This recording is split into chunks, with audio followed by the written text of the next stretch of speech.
இன்னைக்கு நம்முடைய எத பத்தி பார்க்க போறோம் அப்படின்னு பார்த்தீங்கன்னா, இப்ப நம்மகிட்ட வந்து மண்டை வந்து குட்டி போட்டிருந்துச்சு எல்லாத்துக்கும் தெரியும். ஸோ அந்த இதில பார்த்தீங்கன்னா, இப்ப நம்மட்ட ஒரு கோம்பையும் குட்டி போட்டிருந்துச்சு அந்த டயத்தில. ஒரு 3 குட்டி தான் போட்டிருந்துச்சு. அதில 1 குட்டி இறந்து போச்சு. மீதி 2 குட்டி இருந்துச்சு. அது 2 குட்டிய பார்த்தீங்கன்னா, 1 மந்த்லயே குடுத்தாச்சு.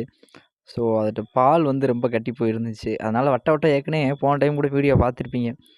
இந்த மாரி வந்து இதே நாயில வந்து நான் மண்டை நாயில குடிக்க வச்சிருப்பேன். எ இந்த டைமும் பார்த்தீங்கன்னா, ஒரு 8 குட்டி இருந்துச்சு. தூக்கி விட்டேன்.